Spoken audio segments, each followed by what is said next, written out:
tu não vai conseguir ter estabilidade produtiva, tu não vai conseguir alta produtividade com presença de acidez, com alumínio, com baixo nível de cálcio e magnésio, enfim. Então, realmente, o primeiro passo de qualquer processo produtivo, ele tem que passar, logicamente, com uma boa análise de dados, né, uma geração de dados muito boa, mas, posteriormente, com a análise, né, e olhar como vai se combater essa acidez. E quando você está me perguntando aqui, eu estava lembrando já de alguns resultados que são algo que a gente utiliza muito no nosso dia a dia, para a gente entender o seguinte, vamos supor que nós tenhamos uma conta lá no banco, né, e tem crédito e débito. Basicamente, tudo que a gente faz no nosso solo, a gente está debitando, a gente está gerando acidez. A única coisa que acredita lá, que beneficia o combate a essa acidez é a calagem. Como tu mesmo colocou, né, antes, a questão de rotação de cultura, a questão de decomposição de matéria orgânica, muitas vezes irrigação,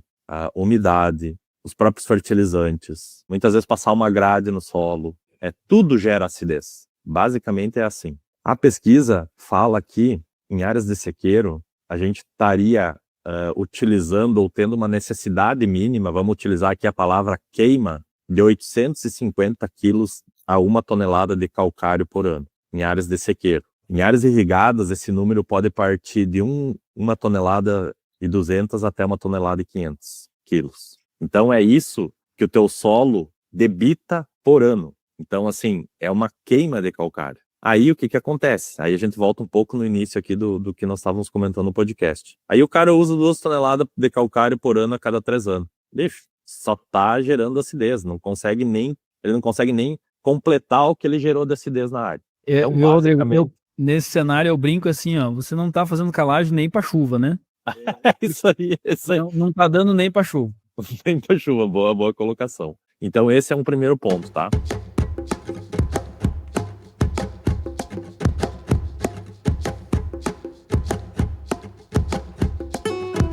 Olá pessoal, sejam bem-vindos a mais um episódio do Rumo ao 100 Agro Podcast. O podcast para estar falando sobre a produtividade, sobre os caminhos da alta produtividade e ter o rumo de ir aos tão sonhados 100 sacos. E aqui a gente fala com os maiores especialistas do país que vivem a produtividade no seu dia a dia e que são entusiastas da produtividade, ou seja, estão sempre em busca de desenvolver o agro no sentido de produtividade. Eu sou o Felipe Uivo, sou produtor rural, sou pesquisador, sou consultor e há vários anos a gente vem trabalhando com essa questão de como aumentar a produtividade, de como desenvolver a produtividade e com muitos resultados de pesquisa, e aí baseado em dados, né, Rodrigo, que é algo importante, a gente vem trazendo esses aspectos da produtividade. E hoje, né, para nós simplificar esse processo, para nós trazer clareza, né, na parte de fertilidade, na parte de agricultura de precisão, na parte da ciência do solo, eu trouxe o Rodrigo Rossato, que é o nosso convidado de hoje. O Rodrigo, ele é formado pela UFSM, Universidade Federal de Santa Maria, né, tem mestrado em ciência do solo pela mesma universidade, é produtor rural também, já atua há mais de 20 anos aí, em fertilidade do solo e desde 2005 está à frente aí da Agro Precision como diretor técnico. Rodrigo, seja muito bem-vindo ao Rumo ao 100 Agro Podcast. Olá, Felipe. Olá a todos que vão acompanhar aqui esse podcast. É um prazer estar participando aqui contigo.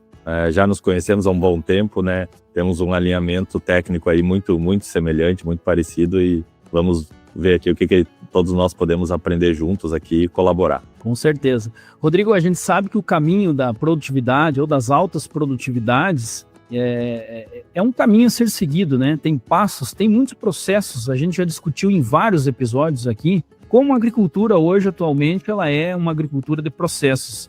E a gente vê muitas vezes o produtor ele tem o anseio, né? Ou os técnicos que nos ouvem também, de buscar altas produtividades. E hoje o 100 é um número que todo mundo busca, né? Mas muitas vezes a gente vê que o produtor busca essa alta produtividade, mas esbarra em alguns pontos. Muitas vezes a gente vê que o produtor muitas vezes acha que o passo é aumentar a adubação, é simplesmente colocar mais insumos, né?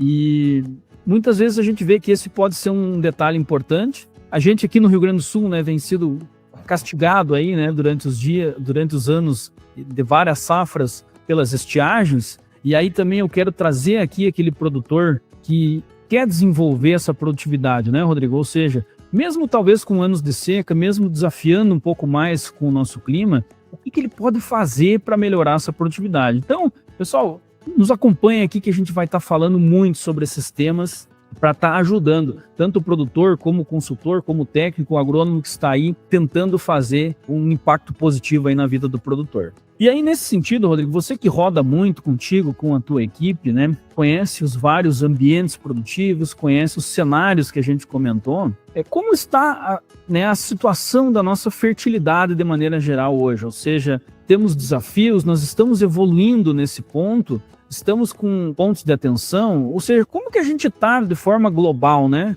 Pensando aí Rio Grande do Sul, talvez Brasil, como que a gente está no cenário de fertilidade para a gente ir rumo ao 100? Joia, Felipe, bastante interessante essa tua introdução, essas colocações, né? Porque o que acontece basicamente aqui no Rio Grande do Sul em termos de fertilidade é o que a gente também percebe no Brasil, né? A gente acaba rodando aí bastante evento, tem contato com inúmeros pesquisadores, consultores no Brasil inteiro, né? E é importante a gente entender alguns pontos, né, que eu quero destacar aqui, e tu comentou já muito bem.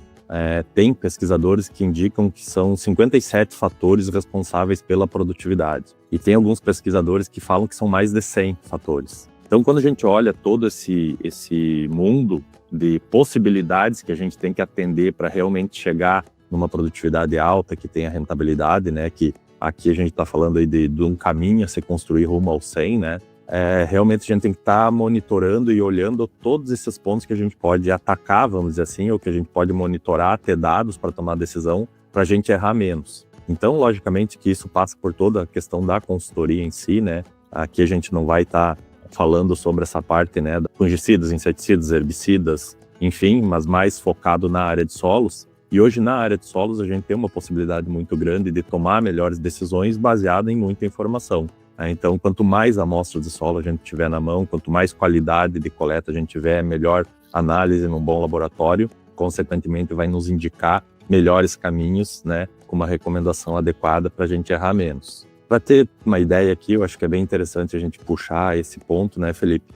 Já é conhecido esses números, né? Teoricamente, no Brasil, se utiliza quase que uma relação de 1:1, uma tonelada de calcário para uma tonelada de adubo. Só aí a gente vê que já tem um problema bastante sério, principalmente de acidez. Na verdade, pelo que a gente mais ou menos estima, essas quantidades elas deveriam ser 3:1. Ou seja, a demanda de calagem deveria ser de 3 toneladas para 1 tonelada de fertilizante. Porque o potencial de acidez que a gente está gerando com esses novos materiais, com esse manejo mais intensivo, com essa intensidade de produtividade e rentabilidade que a gente está buscando, ela é muito maior do que a gente estimava há um tempo atrás. Então, a demanda de calagem também é muito mais alta. Então, basicamente, a gente acompanha aí a fertilidade do modo geral no Brasil e a gente fica bastante preocupado. Vou compartilhar contigo aqui, né, alguns dados que você já conhece, né? Mas alguns anos que nós temos aqui de amostras de solo, a gente tem aí, nesses últimos 4 anos, a gente atuou em torno de 450 mil hectares aqui no estado, tá?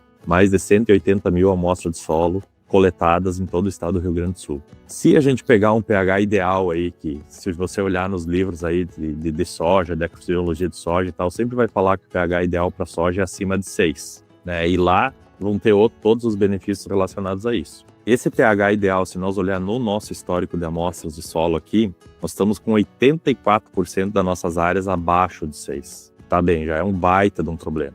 Aí vamos botar mais uns números e mais, vamos dizer assim, mais importância em olhar isso, tá? Como a gente tem parceria de pesquisa contigo aí, a gente tem também lá com o pessoal da equipe Field Crops, né, o professor Alencar. E a gente tem desenvolvido alguns trabalhos relacionados a entender e olhar junto com eles lá, em áreas que estão sendo monitoradas por eles, quanto que cada ponto de pH entrega de produtividade numa cultura. Quando a gente olha lá os últimos resultados que eles publicaram, eles estão chegando na seguinte informação.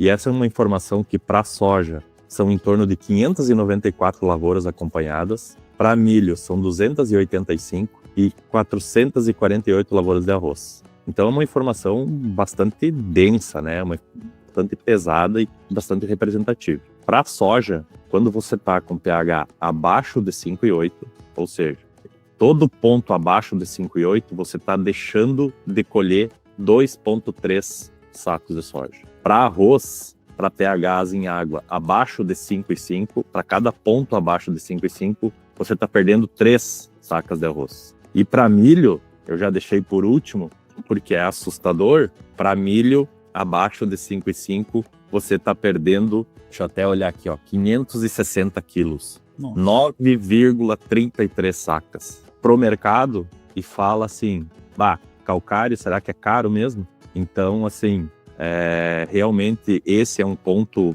muito, muito difícil que nós temos que resolver. E com isso eu volto a esse trabalho que a gente desenvolve aqui, que olhando ali se 80% das áreas estão abaixo de pH 6, aí eu fui olhar quantos por cento dessas nossas áreas estão abaixo de 5,8 para soja, né? E o número também é bem difícil, 63% dessas áreas. Nossa. Então, quando a gente está construindo esse trabalho aí de rumo ao 100, a gente está indo nessa estrada, a gente começa realmente a olhar esses fatores que estão na nossa mão, que a gente pode controlar e a gente tem como melhorar isso. Mas aí, 63% das áreas a gente está com problema de acidez. Se tem problema de acidez, nós temos alumínio tóxico, nós temos falta de cálcio e magnésio, nós não temos um ambiente radicular com bom desenvolvimento radicular, nós temos baixa atividade microbiana, nós temos baixa saturação de bases, baixa eficiência da adubação, e aí por aí vai. A própria parte física que vai estar sendo comprometida. Então, realmente, esse é um dos fatores, assim, ainda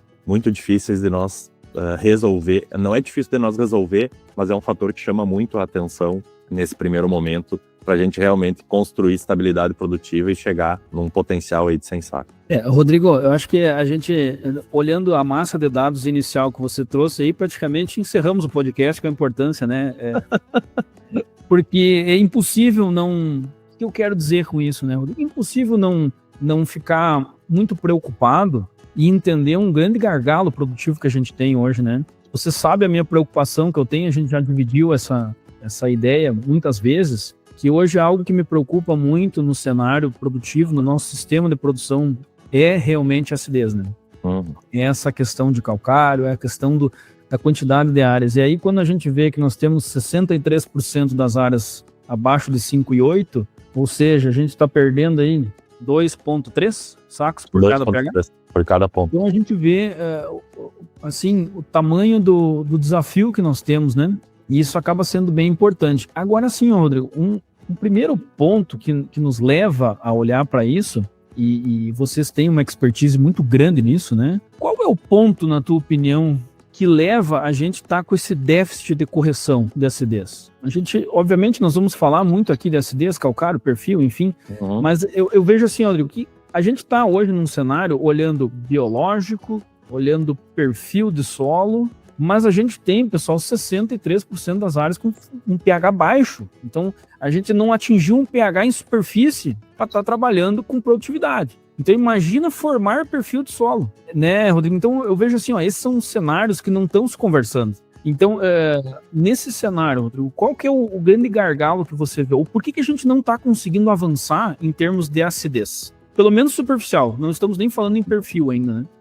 Bem colocado essa questão, né, Felipe? São vários pontos, né? E eles variam muito de propriedade para propriedade. Mas, basicamente, uma coisa bem generalizada que a gente pode colocar, e é uma percepção nossa aqui, é que, basicamente, tem se utilizado subdoses, tá? Então, a gente tem usado subdoses de calcário há muito tempo. Consequentemente, a gente não suporta ou não melhora essa acidez, né? Não diminui essa acidez com o passar do tempo. Então, eu acabo sempre que estou tomando aspirina para um câncer. É mais ou menos isso aí. Tá me dando só uma amenizada e não tá resolvendo. Então, esse é um dos problemas, tá?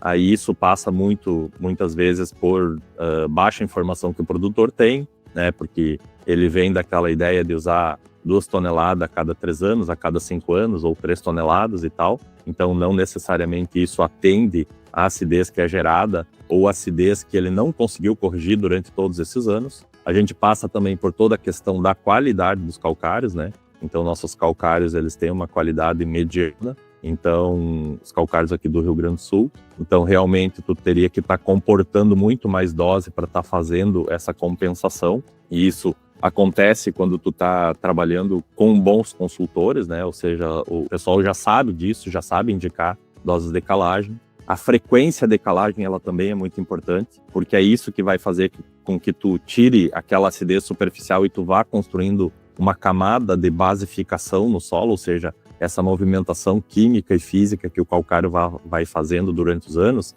ela tem que acontecer, mas ela sempre vai acontecer por pressão de concentração. Então, o que acontece? Eu sempre tenho que estar colocando calcário em cima e não deixando a minha acidez ser novamente gerada. Porque é importante a gente entender, a acidez ela vem de cima para baixo, né? Ela não acontece de baixo para cima. Então, a gente tem que estar sempre suportando com doses de calcário para que essa acidez ela nunca retorne. Então, de nada adianta eu fazer uma baita calagem, um baita trabalho e voltar daqui 5 anos naquela área. Ou seja, essa frequência de calagem ela também é importante.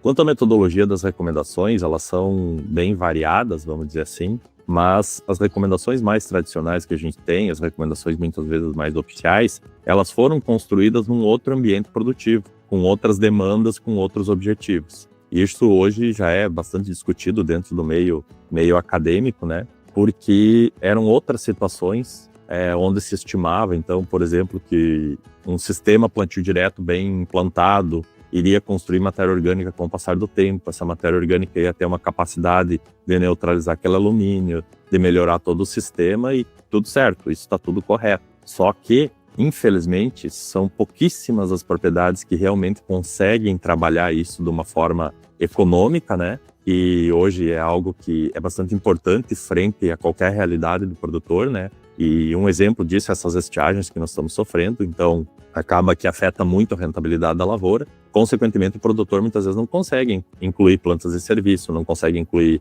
uma gramínea no verão, né? Um milho em rotação, enfim, para fazer o plantio direto como ele deve ser feito. Consequentemente, então, todo esse trabalho que a pesquisa fez de posicionar que a matéria orgânica complexaria esse alumínio tóxico e daria outros benefícios para o solo, que talvez tirasse um pouco da importância da calagem, isso não acontece. Então acaba que nós temos que estar trabalhando com pH mais altos, com calagens sequenciais, com doses muito mais elevadas de calcário, muitas vezes por causa da questão da qualidade. Consequentemente, com isso, se um desses fatores falha, o sistema de acidez te ganha. Ele ganha de ti. E daí a gente acaba tendo acidez novamente no nosso solo. E essa é a realidade que nós estamos discutindo aqui, né? Rodrigo, eu achei muito interessante essa analogia, porque é muito didático, né? Acho que fica fácil de entender bastante, porque nesse cenário que a gente está, nós estamos com redução de ciclo das cultivares, seja trigo, seja soja, isso é um fato. A gente está com um cenário de redução realmente de milho, que é para o pessoal entender, né, Rodrigo, talvez, nós temos uma necessidade em plantio direto para ele ser eficiente, como você falou. Ou seja, você estima aí os números, né, em torno de 12 toneladas para um sistema de massa seca, para um sistema se equilibrar. Então, quando a gente tira o milho dessa jogada, a gente não atinge isso, né? Então, a gente está devendo todo ano. E aí, esses benefícios que um sistema teria, ele não acontece. Né? Então, muito inteligente a sua analogia. E aí a gente discutiu muito isso, né, Rodrigo, com o Alvadi, até aí da Embrapa, num episódio que nós falamos aqui sobre sistema de produção. Então, a gente tem oportunidades, mesmo tirando o milho da jogada, mas de estar fazendo um aporte de altos resíduos, né, utilizando aí o vazio autonal, né, como fonte de gramíneas, né, de alta relação CN. Então, agora, volta lá o que nós comentamos no início, né? A gente vem falando há muitos episódios de processos aqui, né? E realmente, talvez a gente buscar coisas na prateleira para resolver esse nosso problema nem sempre é a melhor solução. Então, nesse cenário, a gente vê que o contexto, né, de aumentar plantas de cobertura, que também é um fator acidificante, né? Ou seja, a gente vem trazendo esse aporte de um mix de, né, diversas raízes, diversas plantas, relação CN, o nosso uso mais intensivo, talvez, de adubos nitrogenados, esse uso também, né, de fertilizantes, ou, enfim, com enxofre elementar. Então, nós temos um sistema diferente, né? Então, realmente, eu acho que vem contribuindo com isso. Mas eu queria traçar uma analogia aqui, Rodrigo, no seguinte sentido. Para a gente saber aonde a gente está, a gente precisa de diagnóstico, né? Eu acho que ninguém de sã consciência vai fazer uma cirurgia aí sem fazer um exame. Então, muitas vezes a gente tá fazendo certos manejos no solo sem ter base de informação. E aí, com certeza, vocês têm todo o know-how disso, né? Mas, assim, eu vejo que tem muita divergências ainda quanto à amostragem, quanto à malha, quanto à profundidade, quanto à qualidade da amostragem, número de pontos, quanto a laboratório, enfim, talvez rastreabilidade do processo todo, que é algo importante, né? E a gente vê, assim, que muitos produtores optam por fazer uma amostra lá em um lugar e deu, outros que fazem subamostras e têm um entendimento. E aí a agricultura de precisão, obviamente, já está aí há muito tempo, né, Rodrigo? Uhum. Traz um contexto para nós de ter mais informação, seja no grid, né, que for, mas enfim. Então, qual o impacto desse diagnóstico nas nossas ações posteriores? Ele é determinante ou não? Show de bola.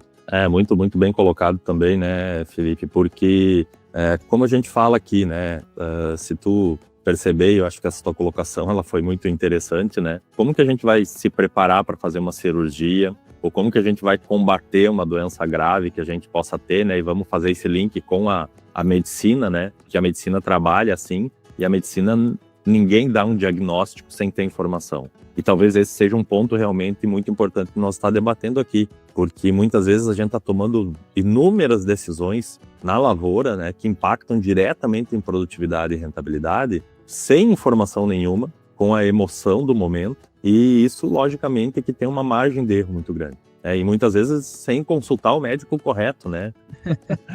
Pega muitas vezes um clínico geral ali e sai fazendo tudo. Então, basicamente, eu acredito que é um comparativo bem interessante. Quando a gente olha para a questão de solo, a gente tem que lembrar, e tu sabe muito bem disso, por causa da assessoria que tu tem a teus clientes, e com certeza vocês discutem muito custo nisso, não baixa de 25% a 30% do investimento dele em fertilizantes e corretivos por ano. E essa decisão, só com esse número, ela já deveria ter um impacto muito grande na importância das tomadas de decisões que tu tem que ter para isso. Então, logicamente, como você já comentou também, a agricultura de precisão ela vem te ajudar muito nisso. Aí, claro, a gente pode ter N situações, né? Porque as chances de tu fazer isso mal feito, realmente elas são muito grandes. Então, primeiramente, vamos começar por alguns pontos aqui que a gente já vem destacando. Hoje, a gente já trabalha com amostragem de 0 a 20, né? A gente não acredita que amostragens de 0 a 10 centímetros, que amostragens mais superficiais, elas vão te dar um correto diagnóstico para te estar realmente interferindo de uma forma eficiente, buscando, com o passar do tempo, a estabilidade produtiva e também rentabilidade. Então, basicamente, hoje, de todos esses processos que eu conheço aí, todos os pesquisadores que estão trabalhando, quem está mais na ponta, ninguém trabalha com profundidade mais superficial. Por uma coisa muito lógica, né? Não tem como a gente sustentar índices de produtividade que a gente busca, não tem como a gente sustentar a estabilidade produtiva, como a gente começar a criar perfil de solo sem a gente ter camada de solo adequada para fazer correção. Então esse é um primeiro ponto. Segundo ponto, a gente pode passar pelas grades amostrais. Logicamente que quanto menor a grade amostral, né, um grid de 1, a gente já fez até grid de meio em áreas irrigadas, cara, tu vai ter uma definição muito melhor disso. Logicamente, isso tem um custo, tem um investimento, então são estratégias que a gente tem que discutir com cada produtor, com cada propriedade, para entender o nível de investimento, que nível que ele está de produtividade. Eu não posso chegar num cara que está colhendo 60 sacos, 70 sacos numa área irrigada, está colhendo 150 de milho, e chegar para ele e a gente está fazendo grid de 1. Cara, ele tem muita coisa para trabalhar ainda. Então vale a pena a gente talvez começar com um grid um pouco maior, que também seja representativo, que vai entregar muita informação e ir avançando. Então esse caminho rumo ao 100, ele tem muito disso, né? Tu tem que estar realmente construindo esse caminho e cada propriedade tem o seu nível de investimento e o nível de informação necessário para isso. Quando a gente vai para áreas de sequeiro, a gente trabalha mais ou menos nesse mesmo sentido. A gente dá uma conversada com o produtor, com o consultor que ele atende, aonde que a gente quer chegar, aonde que a gente está, né, para a gente entender que classificação que a gente faz de tecnologia, vamos dizer assim, que a gente vai propor para ele de investimento. Então, se uma propriedade está ainda trabalhando com índices mais baixos de produtividade, tem ainda coisas maiores para se resolver, a gente não vai estar trabalhando diretamente com grid de 1. A gente vai estar utilizando lá um grid de 3 para começar, aí vamos acompanhando, fazendo as coisas mais macro, né, para numa próxima reamostragem, a gente sim discutir isso, se vale a pena a gente estar reduzindo o tamanho do grid, né, para buscar outros setos produtivos. Então são etapas realmente que a gente tem que fazer. Todos esses processos de amostragem, eles passam por uma questão que é muito importante, tu levantou aqui também, e tu conhece muito isso, que é uma boa amostra de solo, né? Não adianta a gente chegar lá para o médico com um exame mal feito, né? O cara não vai fazer milagre. Então, o que acontece? Realmente, a gente tem que ter uma representatividade muito boa. Então, sistemas amostrais que trabalham hoje com regulador de profundidade, que é um técnico agrícola que está lá operando aquele sistema ou executando essa operação, que tenha um sistema automatizado, com certeza vão ser sistemas que vão estar tirando muito erro operacional. E erro operacional é algo que acontece no nosso dia a dia. Qualquer coisa que nós vamos fazer hoje tem erro operacional envolvido. Então a gente tem que olhar cada sistema de cada empresa, de cada trabalho, de cada consultor e realmente ter uma visão crítica em relação a isso. Cara, como que aquilo lá está acontecendo? Como que ele regula a profundidade? Por que ele está tirando 10 subamostras dentro de um raio amostral e não está fazendo todas essas subamostras dentro de um grid? Por que ele está, muitas vezes, utilizando um sistema manual com uma mapá, com uma cavadeira, algo assim? Como que isso está funcionando? Que volume de solo que ele está coletando? Quantas subamostras são? E a gente está aí hoje para ajudar isso, né? Eu recebo muitas mais perguntas e dúvidas aqui de produtores relacionadas a isso, né? Muitas vezes até discutindo sobre metodologias diversas que as inúmeras empresas de AP têm, do que muitas vezes querendo discutir sobre o nosso processo, né? São dúvidas realmente recorrentes. A pesquisa já nos mostra alguns caminhos, né? Basicamente, quando tu está trabalhando com sistemas amostrais aí, quanto mais amostra, subamostra tu tiver, né? Logicamente, tu vai ter uma qualidade de informação muito melhor, mas é muito importante a gente sempre definir qual que vai ser esse raio amostral, como que a gente vai controlar essa evolução aí da fertilidade. Entrando na parte laboratorial, é o outro ponto, né? Então, beleza, vamos considerar que a gente fez uma boa amostragem de solo, o técnico agrícola foi lá, fez com excelência aquele processo, encaminhamos para o laboratório. A gente tem que estar cuidando muito lá no laboratório, né? Quais são as certificações que esses laboratórios têm. Conhecer o laboratório eu acho que é muito importante. E talvez isso, né, Felipe, fica aqui uma dica aqui tanto para os produtores quanto para os consultores. Cara, vai lá conhecer o laboratório que está te assistindo, sabe? Vai ter uma certa visão de como esse processo acontece internamente, como que é a rotina daquele laboratório. Eu tive muito essa experiência, porque desde o quarto semestre estagiei no departamento de solos, então a gente fazia muita análise de solo no laboratório, e quando tu vai fazer o teu mestrado, é tu que executa as tuas amostras e é tu que faz as análises delas. Então eu conheço bastante a questão de rotina de laboratório. E além dessa rotina interessante que a gente conheça, hoje tem processos que são muito automatizados nos laboratórios. Então os laboratórios mais modernos, os laboratórios maiores, estão com uma automação nesses laboratórios que é muito importante. Para quê? Para que tu garanta a estabilidade dos resultados. Consequentemente com isso, né, tu diminui muito a questão de erro humano. Outro ponto bem importante é tu entender quais que são os reagentes que esses laboratórios trabalham. Como em toda a área, e eu não estava falando aqui de calcário, nós vamos ter calcário A, B, C, D, E, F e G de qualidade. E cada um vai ter um preço e cada um vai ter uma entrega. Então é muito interessante você conhecer que tipo de reagente que esse laboratório trabalha, como que é as análises que eles fazem, enfim, para realmente entregar uma boa informação. E tendo essas informações em mãos, né, logicamente que vem toda a questão da discussão técnica lá junto com o consultor do produtor, junto com o produtor, para realmente fazer a melhor busca, né, de rentabilidade e produtividade dentro daquela área dele. E muitas vezes construir essa estratégia, né, como a gente está discutindo aqui, né, esse passos rumo ao 100. É uma estratégia que tem que ser construída dentro da lavoura, né? Não é de uma hora para outra que a gente vai conseguir chegar lá. E até sempre brinco e já conto essa história há muito tempo, né? Em 2013, se eu não me engano, ou 2014, foi quando a gente ganhou o primeiro SESB com um produtor que a gente trabalhava junto. E, cara, no outro ano todo mundo queria ganhar SESB. E parecia que era uma receita de bolo, né? Não, faz assim, assim, assim. Então não é assim, né? É muito mais importante a jornada do que o título, porque a jornada realmente vai te transformar. É isso que vai mudar a tua visão, é isso que vai mudar os teus conceitos. Então é muito importante o podcast, esse levantamento e esse título que tu tá usando, porque eu vejo muito nesse sentido. Cara, é uma jornada até a gente chegar lá. Tem pessoas que já estão muito mais próximas e outras estão começando, mas é um caminho que tem que ser construído. O Rodrigo, eu acho um gatilho importante aqui da gente saber olhar. Eu acho que você resumiu muito bem que realmente é o processo, né? Uhum. É a caminhada. Mas eu vejo que está sendo muito comum olhar para o título, né? E isso é importante porque você não vai simplesmente ganhar um CESB botando 200 kg de adubo mais, né? Fazendo foliar, fazendo mais aplicação de fungicida. É um processo, é um caminho. E por isso que a gente deixa muito claro aqui, né? Muitas vezes o pessoal, nós estamos aqui no Rio Grande do Sul, não estamos produzindo muito bem, mas o rumo ao 100 é algo que a gente trabalha já há anos, né, Rodrigo, dentro do nosso conceito de pesquisa. Inclusive você já participou dos nossos eventos e a gente já debateu sobre isso. Então o rumo ao 100 ele já vem sendo falado há muito tempo e hoje se tornou um podcast. Para quê? Para dar esse caminho. E a gente já está há vários episódios discutindo que não existe receita de bolo, que não tem uma fórmula mágica ou um produto da prateleira que tu pega e transforma em 100 sacos, e que isso é um processo, é uma caminhada, é ir rumo ao 100, né? Então esse processo está ficando muito claro aqui e eu fico muito feliz de estar podendo compartilhar isso, né? Porque todo dia o produtor ele é acessado com uma tecnologia, com um milagre. E a gente também, né, Rodrigo, acaba recebendo muita coisa, muita informação, tem a missão de transformar isso para o produtor em conhecimento, ou seja, vai, não vai, é bom, é ruim, enfim, precisa ajustar posicionamento. Mas o produtor, ele recebe isso todo dia. Então, como é importante a gente trazer essa missão para ele de dizer, não, isso tudo é um processo, nós temos que fazer isso para ser intencional e chegar lá. Né?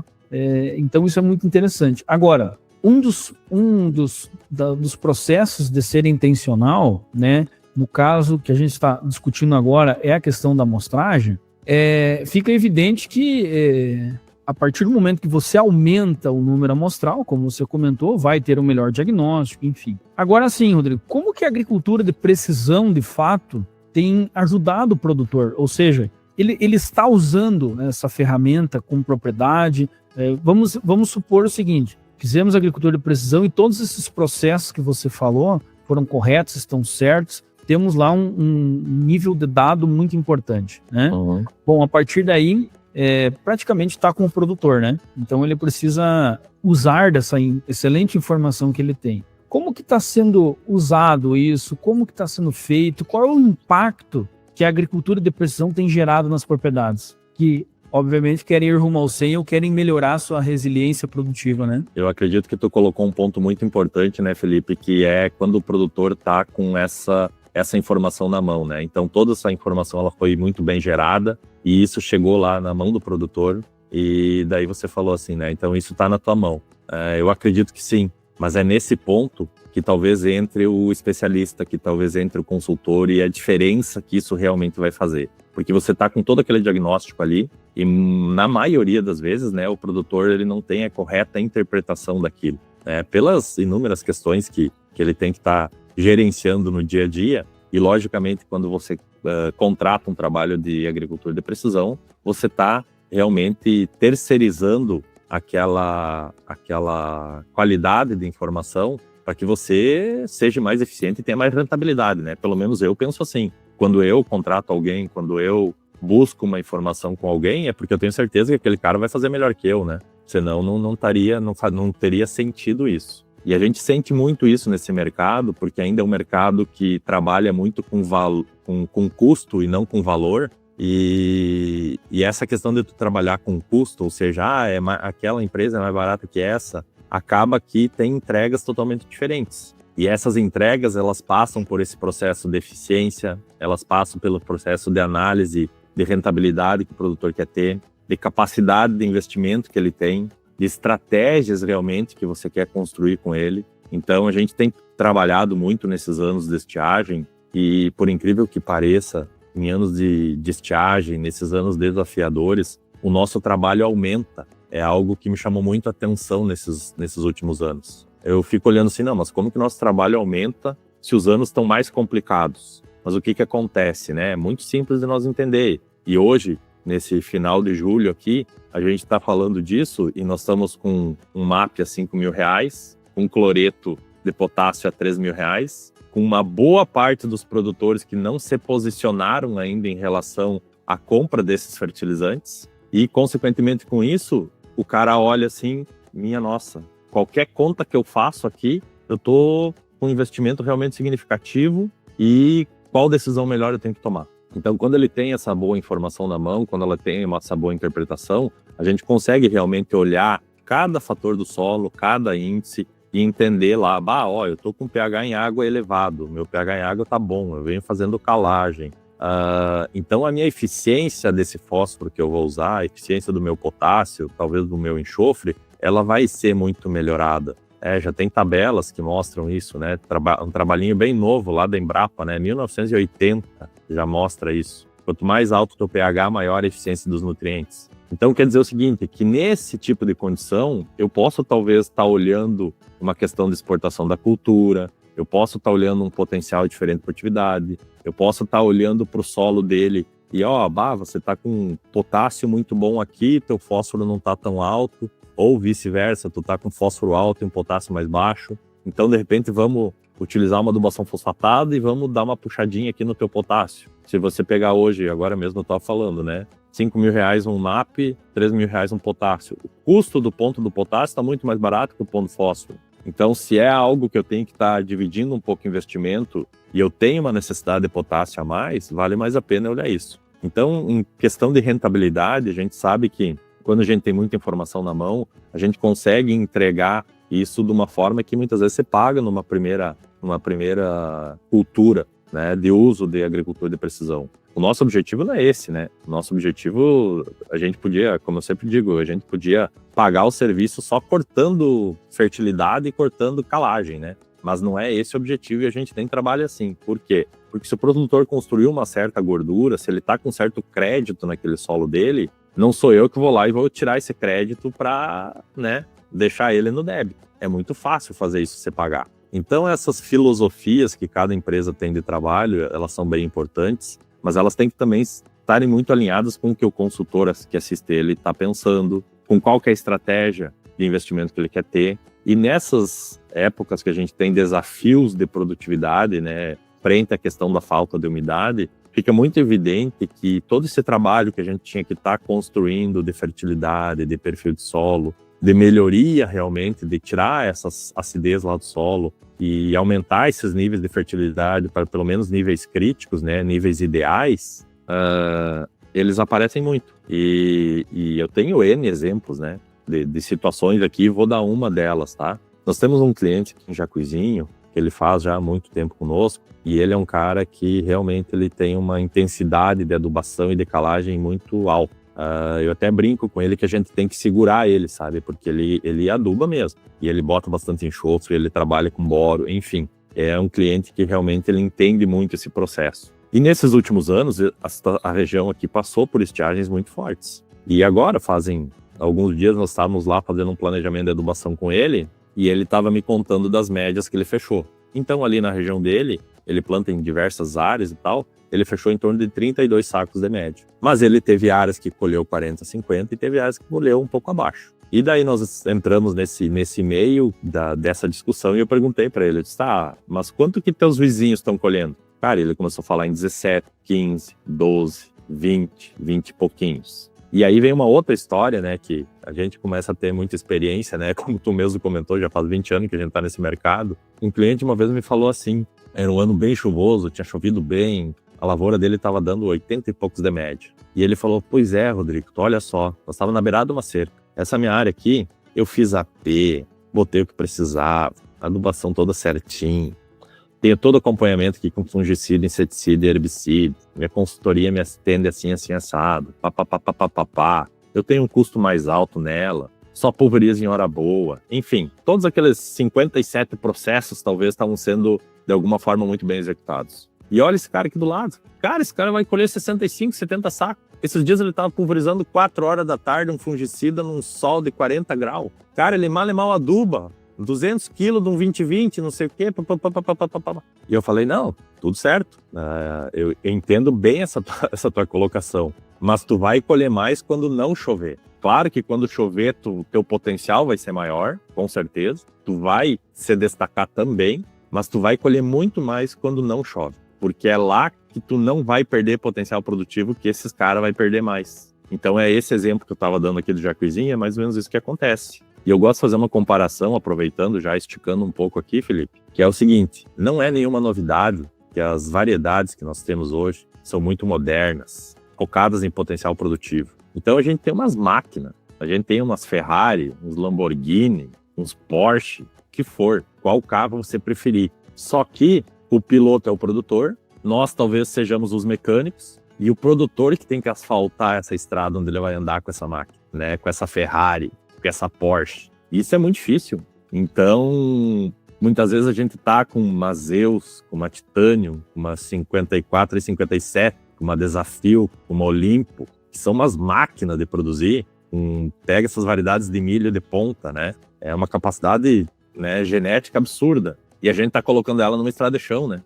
Cheia de buraco, que a patrola nem passou. Então, realmente, a gente tem que estar olhando pro solo, assim, com muito cuidado, né? E muita atenção. E isso passa por esse volume de informação, passa pelo gerenciamento que a agricultura de precisão consegue realmente dar. E aí, com esse número de informação, com esse número de dados, a gente consegue ter realmente relevância na questão da rentabilidade, na questão de construir produtividade e fazer realmente que esse investimento que você faz nesse nível de informação se pague, né? Que eu acho que é isso que todo mundo quer. Com certeza, né, Rodrigo? Eu acho que a gente passou dessa fase de que a AP vinha com esse conceito de redução de níveis, né? Acho que hoje é muito mais, a gente já evoluiu como um todo, né? Como agro, como lavoura, como potencial produtivo, como mentalidade do produtor mesmo, né?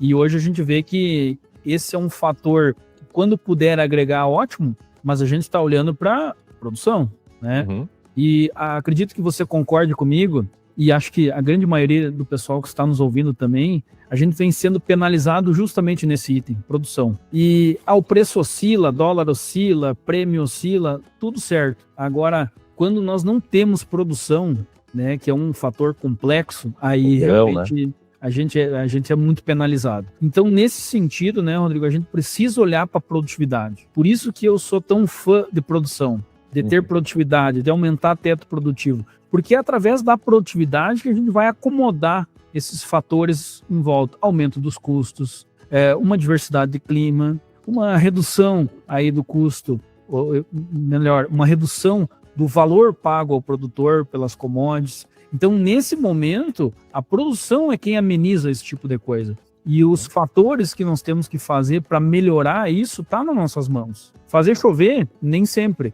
mas fornecer as condições, talvez para uma maior resiliência produtiva. Como tu usou, achei fantástica a analogia aí. O produtor precisa asfaltar o caminho para a Lamborghini, para a Ferrari, ter um desempenho. A gente sempre usa isso, tu sabe do trabalho extenso que eu tenho com cultivares também, eu sempre uso muito essa analogia. A gente está trazendo realmente uma Ferrari para andar numa estrada por buraco. Então, são questões que a gente tem que olhar para o sistema produtivo, para o nosso cenário atual e posicionar muito bem essas questões. E pegando um gancho com isso, né, Rodrigo, com o que tu nos trouxe no início lá, com perda de produtividade, né, através do pH, né, cada ponto de pH aí, trazendo 2,3 sacos, né, de perda. E eu queria fazer esse link com acidez, novamente, por quê? Porque o nosso compromisso aqui com quem nos ouve é dar um caminho, ir rumo ao 100. Então, obviamente que a gente sabe que num contexto aí, pelos números que você trouxe, 63% das nossas áreas, a gente está andando com a Ferrari no meio do buraco, né? Isso aí. Olhando do ponto de vista de acidez. Então, Rodrigo, o que eu queria discutir contigo nesse momento para trazer uma ideia de um caminho para o produtor? Bom, a gente sabe que nós estamos com um problema de acidez, tá? Eu fiz um mapa e agora vou fazer calagem. Então, quais são os pontos, assim, eu digo, em termos de... Bom, eu aplico isso em superfície. Claro, aqui a gente está falando de vários tipos de solo, obviamente, quem está nos ouvindo entende isso, né? Nós não vamos dar uma receita, mas até porque nem eu e nem você acredita nisso, né? Uhum. Mas quais são os pontos, assim, Rodrigo, para o produtor que quer fazer essa correção, quer asfaltar o caminho aí para a Ferrari andar, olhando do ponto de vista de acidez? E aqui eu quero dividir alguns pontos, tá, Rodrigo? Primeiro, questão de dose, né? A gente tem um nível de acidificação natural pela chuva, pela matéria orgânica, pelos fertilizantes que a gente usa. Então, essa necessidade de maiores doses, né, você já nos trouxe. E também, talvez lá no passado, a própria academia tem essa culpa, né? A supercalagem vai destruir o solo e tal, aquela coisa. Então, até que ponto, assim, Rodrigo, hoje a gente consegue trabalhar com doses menores, né? Então, dose é algo que eu quero que a gente comente um pouco com os nossos ouvintes. Em superfície, hoje vem uma onda muito forte de começar o sistema de novo, algo que eu acho muito difícil o Rio Grande do Sul fazer na prática, né? Pelo histórico de chuva que nós tivemos no ano passado, nesse ano, mas enfim, eu quero a tua opinião sobre esses pontos.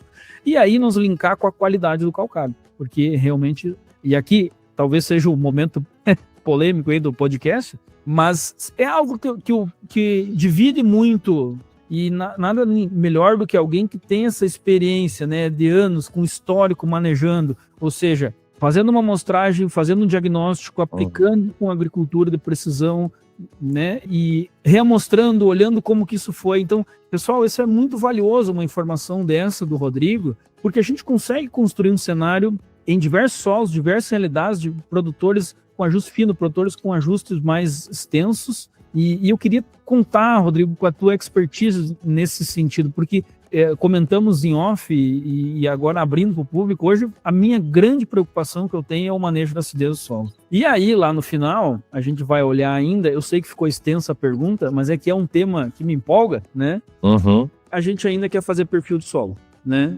Então, Rodrigo, como que a tua expertise olha para esses cenários? Qualidade de calcário, doses de calcário com dose em superfície e ainda, se tu puder fazer esse link de construção de perfil do solo ainda. Tá show, então.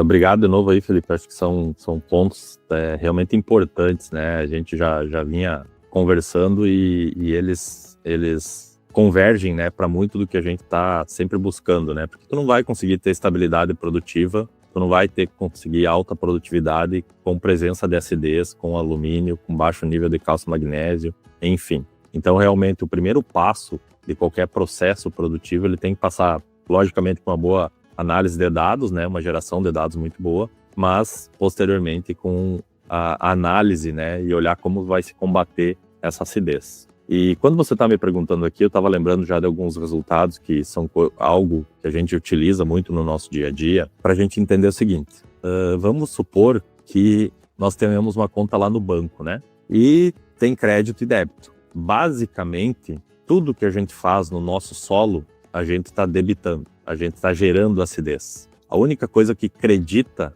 lá, que beneficia o combate a essa acidez, é a calagem. Como tu mesmo colocou, né, antes, a questão de rotação de cultura, a questão de decomposição de matéria orgânica, muitas vezes irrigação, umidade, os próprios fertilizantes, muitas vezes passar uma grade no solo, tudo gera acidez. Basicamente é assim. A pesquisa fala que, em áreas de sequeiro, a gente estaria utilizando ou tendo uma necessidade mínima, vamos utilizar aqui a palavra queima, de 850 quilos a 1 tonelada de calcário por ano, em áreas de sequeiro. Em áreas irrigadas, esse número pode partir de 1 tonelada e 200 até 1 tonelada e 500 quilos. Então é isso que o teu solo debita por ano. Então, assim, é uma queima de calcário. Aí o que acontece? Aí a gente volta um pouco no início aqui do que nós estávamos comentando no podcast. Aí o cara usa 2 toneladas de calcário por ano a cada 3 anos. Bicho, só tá gerando acidez, ele não consegue nem completar o que ele gerou de acidez na área. Então, Rodrigo, nesse cenário eu brinco assim, ó, você não tá fazendo calagem nem para chuva, né? Isso aí. Não tá dando nem para chuva. Nem para chuva, boa colocação. Então esse é um primeiro ponto, tá? Então essa calagem de manutenção, eu acredito que ela tem que ser muito considerada nas recomendações. E tu sabe, a gente já discute isso há algum tempo, né?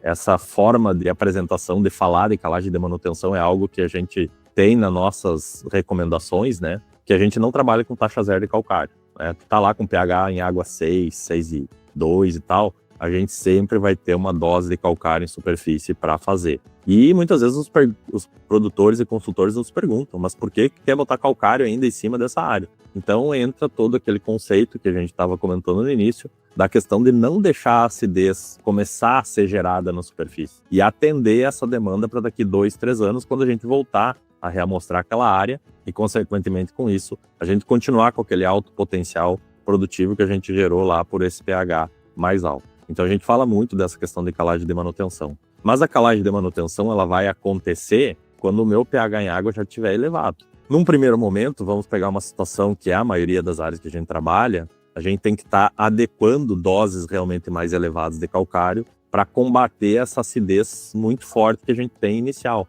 Então hoje, realmente a gente faz médias aí de doses de calcário de 3,5, 4, até 5 toneladas por hectare, muitas vezes, para fazer realmente uma primeira aplicação, combater essa acidez dentro de um processo produtivo, para que a gente volte, então, a fazer reamostragem e tal, num segundo momento, e entender o que aquele calcário fez. Então, esse é um ponto. Em relação às doses, logicamente que tu tem que olhar, então, a forma de recomendação que tu está trabalhando. Como nós estávamos comentando aqui no início, né? Infelizmente, o sistema plantio direto, ele não é implantado da forma ideal, então a gente tem que realmente estar compensando isso de uma outra forma. E as recomendações de calagem que a gente utiliza, elas são bastante modernas. Então, elas focam em saturação de bases mais alta, em fornecimento alto de cálcio e magnésio, em tu trabalhar com pHs de 6,1, 6, 6,2. E tem uma coisa que te chamou a atenção aqui, eu acho que é bastante válida a gente discutir, que é a questão da supercalagem.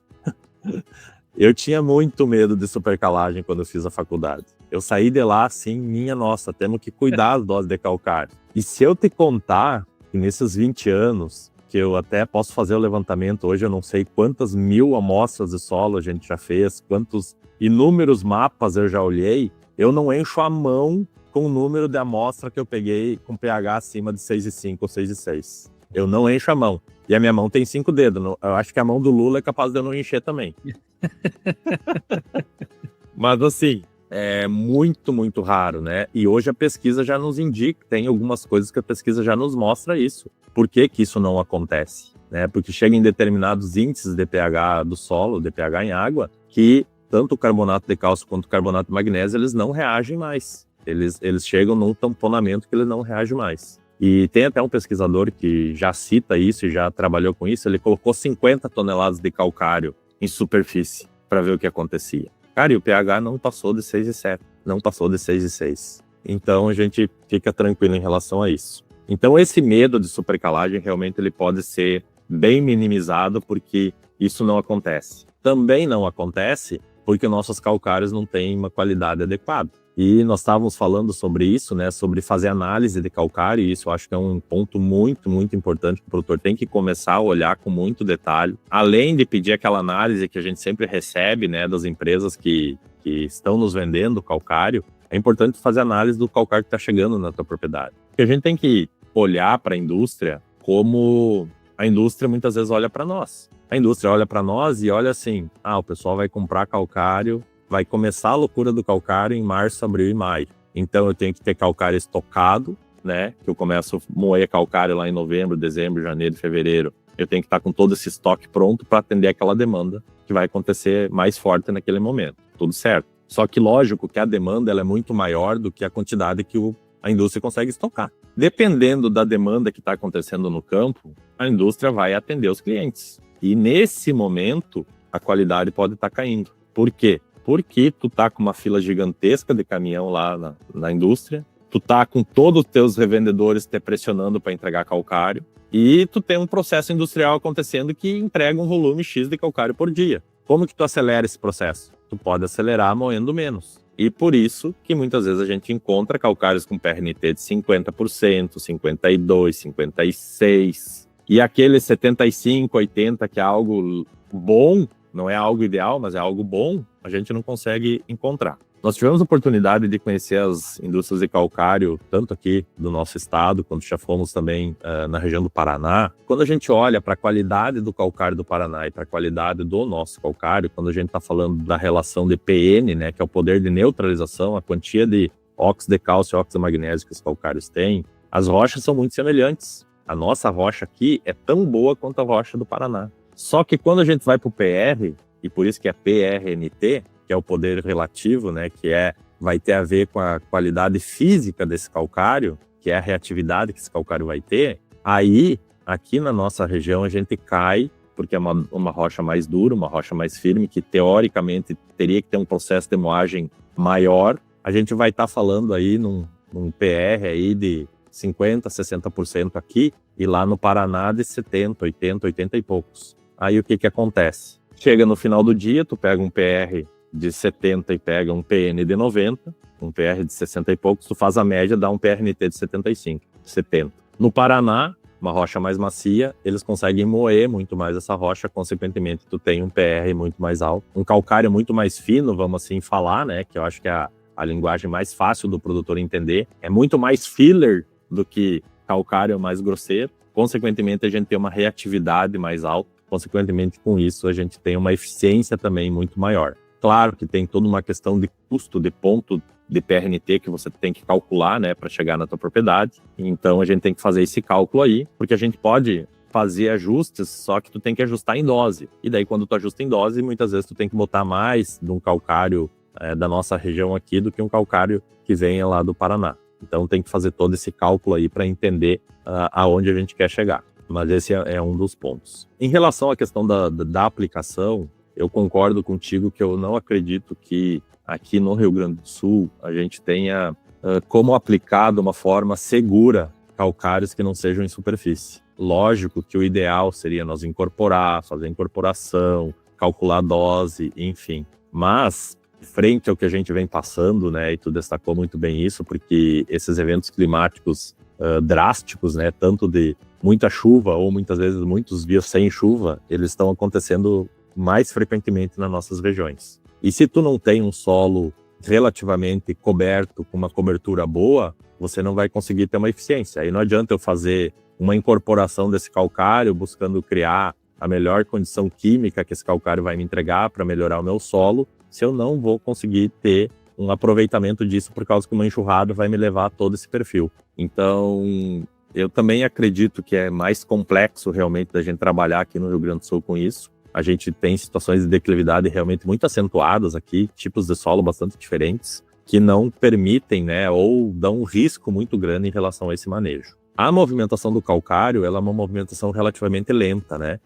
Ele se movimenta tanto químico quanto fisicamente no solo. E por isso que eu estava comentando que aquela pressão de aplicação de calagem ela é muito importante. Por isso a gente aumentar a dose e diminuir as vezes que a gente volta com a calagem é bastante importante, porque daí você vai fazer uma pressão de concentração para que esse calcário se movimente mais. A gente pode ter auxílio, logicamente, das plantas de cobertura para isso, como das próprias plantas comerciais, por causa do sistema radicular, bioporos, enfim, que vai fazer isso melhorar. E com isso a gente vai ter, então, uma melhoria do perfil com o passar do tempo. Mas isso não acontece de uma hora para outra, infelizmente. Então a gente tem que estar com esse processo desenhado, né? Para que a gente saiba que a gente está fazendo aquilo para daqui 5, 6, 8 anos a gente está melhorando e chegando onde a gente quer estar. Quando a gente vai falar de perfil de solo, e a gente faz muita amostragem aqui de subsuperfície, principalmente de 20 a 40 centímetros também, para entender muitas vezes uma estratégia de construção de perfil e tal,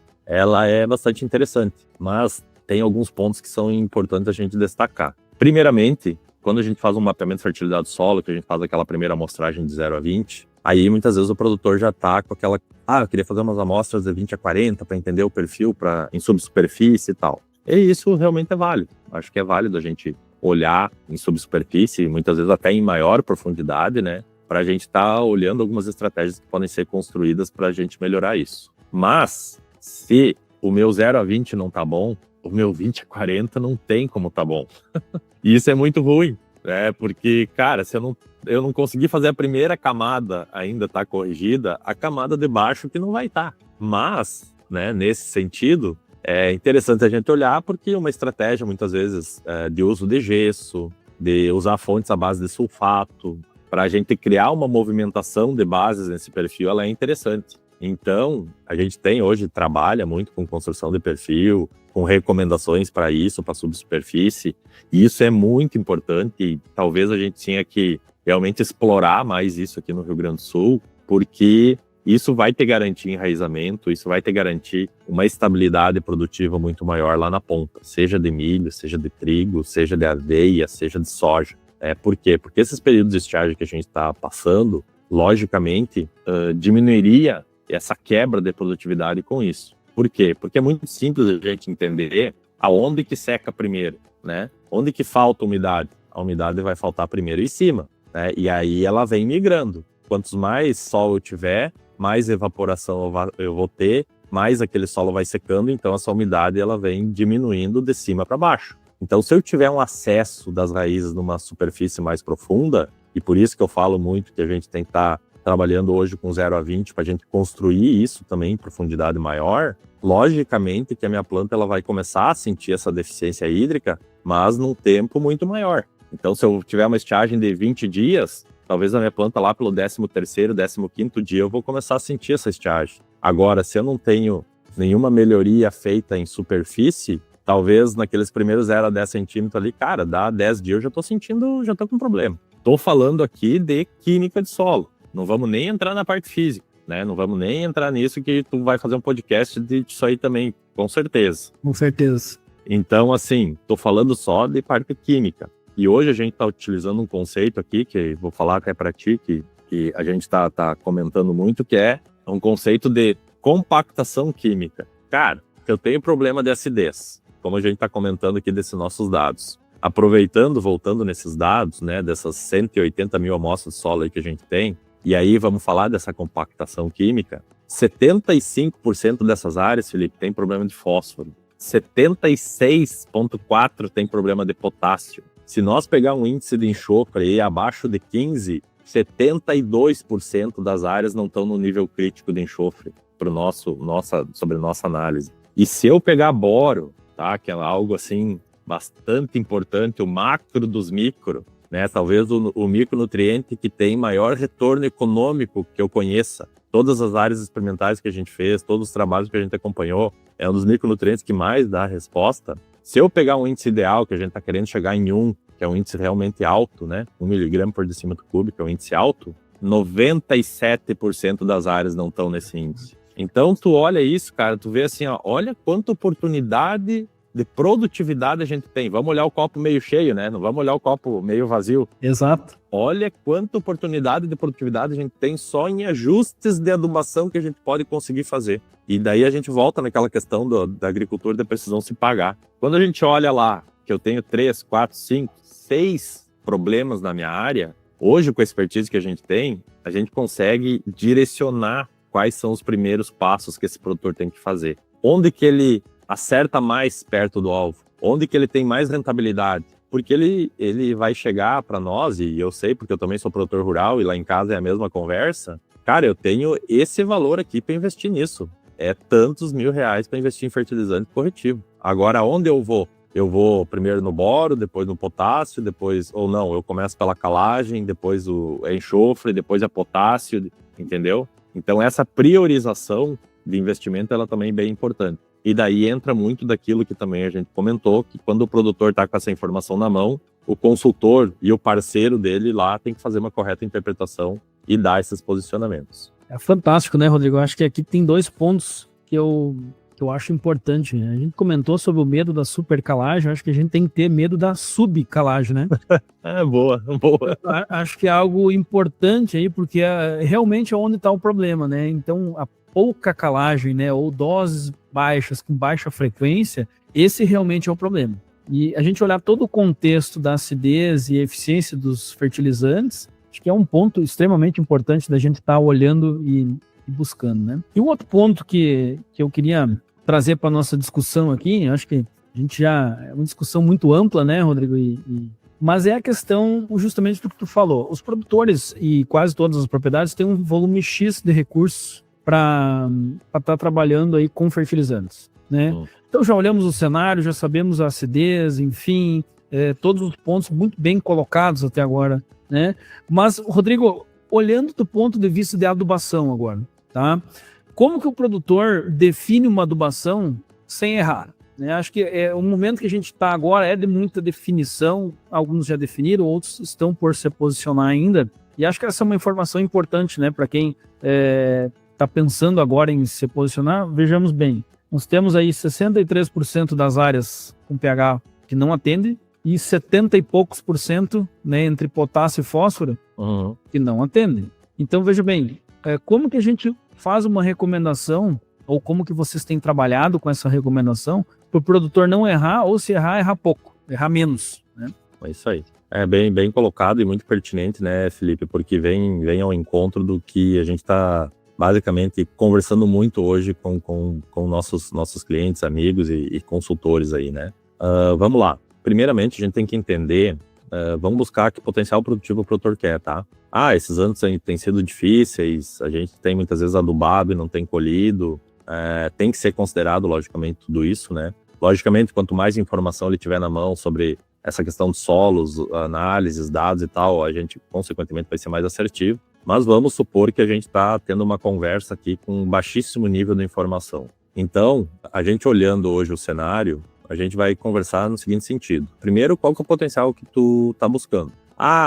Eu quero 70 sacos de soja, quero 80, quero 60. Vamos falar aqui em soja, né? Podia estar falando em milho, em trigo, em feijão, mas vamos falar da questão do soja. Então, a gente entendendo esse potencial, a gente vai estar dando uma olhada para quanto essa cultura vai estar exportando de nutrientes. Beleza, esse é o primeiro ponto. Então, o que ele vai estar exportando de fósforo, o que ele vai estar exportando de potássio, de enxofre. Basicamente, hoje, a gente está trabalhando aí em torno de 15 pontos de P2O5 por tonelada de soja, 25 pontos de K2O por tonelada de soja que você quer, 10 pontos de enxofre para cada tonelada de soja que você quer. E essas sugestões, elas são um pouco mais altas do que o que a gente encontra muitas vezes na literatura. Mas por que a gente utiliza um pouco dessa recomendação dessa forma? Para ter aquela folga, para a planta realmente ela não se sentir em fome oculta. Então a gente tem um pouquinho de folga e muitas vezes a gente não sabe em que tipo de ambiente que esse fertilizante está sendo colocado, e esse fertilizante pode estar perdendo também a eficiência dele, porque ele pode estar sendo colocado num ambiente muito ácido.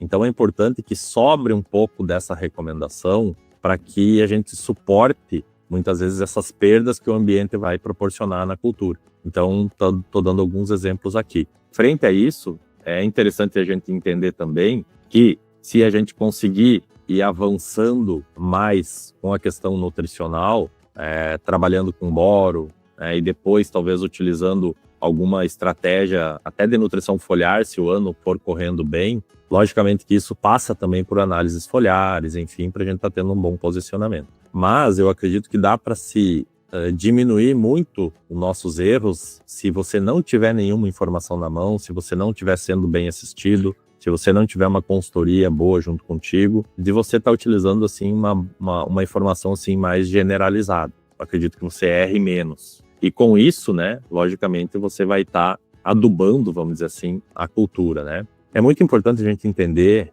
que eu estava falando aqui de fome oculta e vou falar também de deficiência, né? Existem no solo, né, aqui determinados níveis de nutrientes, eles podem estar em deficiência ou em suplementação ou insuficiência, né? Então, o que acontece? Sempre que você olha, vou puxar aqui um mapa de fertilidade, e você olha lá uma legenda, que geralmente as cores vermelha escura, né, ou amarela, elas indicam níveis de deficiência. Quando você vai para o índice de verde, você está em níveis de suficiência ou níveis muito altos. Quando você trabalha com níveis de suficiência, ou seja, aquele índice ele está corrigido no solo, a planta não vai sentir fome oculta, e a planta vai expressar o máximo de potencial produtivo que ela tiver frente àquele nutriente.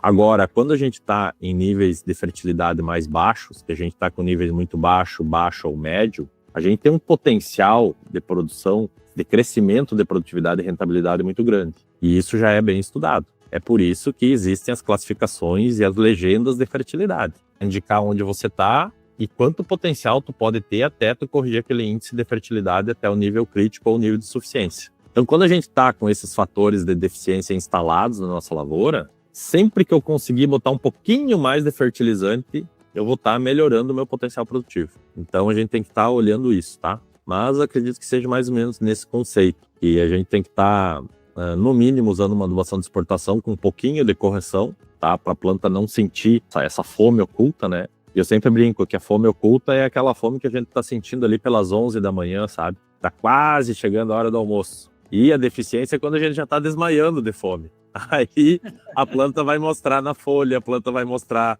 né, na raiz e tal. Ela vai expressar aquela deficiência, né? E a fome oculta é algo bem prejudicial, porque a gente não enxerga, mas fisiologicamente a planta está sentindo. Então ela começa a tirar potencial produtivo, porque ela começa a entender que não tem comida que chega para ela chegar no final do ciclo com todos aqueles filhos, né, ou com todos aqueles grãos que ela quer produzir. E aí ela começa a diminuir toda a parte fisiológica dela e se ajustar a isso, né? Então, a fome oculta, eu acho que ela é mais prejudicial até que a deficiência. É claro que a deficiência é algo drástico, né? E a gente nunca quer chegar lá. Mas a fome oculta a gente não enxerga. Então, é importante a gente atuar antes disso acontecer. Rodrigo, excelente, né? Eu acho que são conceitos agronômicos muito importantes que trouxemos hoje aqui. Gostou do papo, cara? Muito bom, Felipe, muito bom, né? É muito alinhado com a realidade, né? Eu acho que esse é um ponto que tu traz muito nesse teu podcast e na tua própria consultoria, né? Das vezes que a gente sempre conseguiu estar junto e estar conversando. Essa é a realidade do campo, né? Talvez falte muito isso ainda hoje na agricultura, né?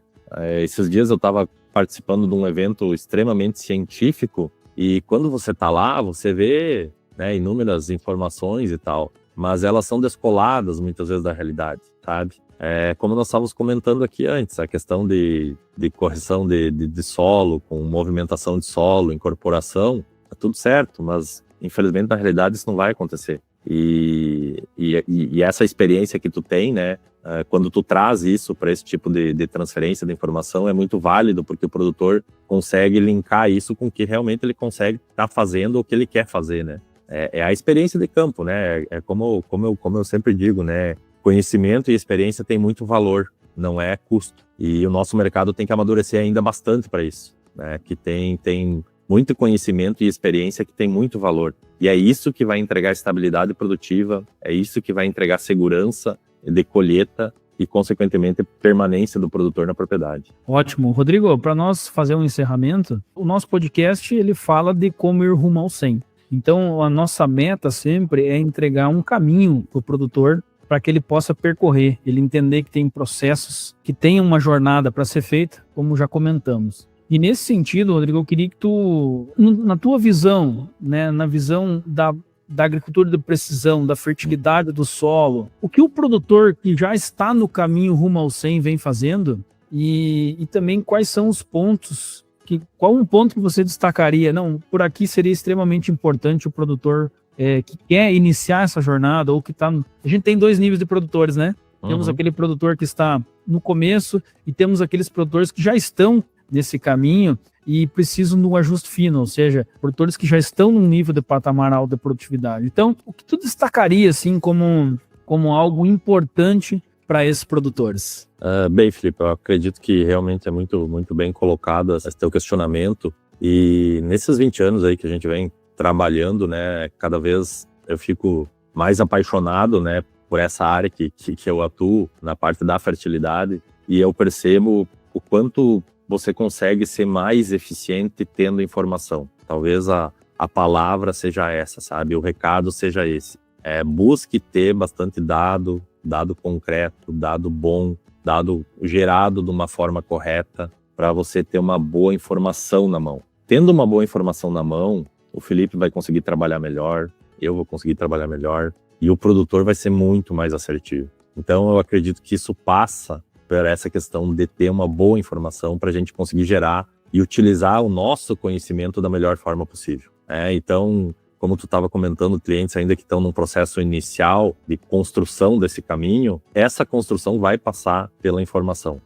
Como hoje tu tem, 57 dias de campo falando de fungicidas, inseticidas e herbicidas, eu acho que a gente não tem 2 ou 3 falando de fertilidade do solo. A gente encontra eventos de fertilidade do solo muito esporádicos, né? Tanto você me acompanha aí bastante, eu passo viajando e saindo pelo Brasil inteiro e até fora do Brasil buscando isso, né? Porque a gente não tem, assim, essa intensidade de transferência de informação e de conhecimento que seria necessária, né? Por 20%, 30% do custo do investimento do produtor. Então eu acredito sim que passa muito pela informação, e essa informação bem gerada vai ser alicerçada com o conhecimento, né, que a tua consultoria tem, que a consultoria de um outro consultor trabalha, que um bom pesquisador vai conseguir olhar esse dado e tomar uma melhor decisão e ajudar o produtor, né? Então eu acredito nisso, que a informação ela está muito ligada ao conhecimento, e com isso você vai estar atendendo tanto o produtor que está iniciando essa estrada aí do rumo ao 100, quanto ao produtor que já está lá na ponta. Porque esse produtor que já está lá na ponta, ele também está buscando mais. E esse mais vai acontecer com uma informação e uma transferência de conhecimento também muito boa. Rodrigo, acho que papo muito bacana, cara.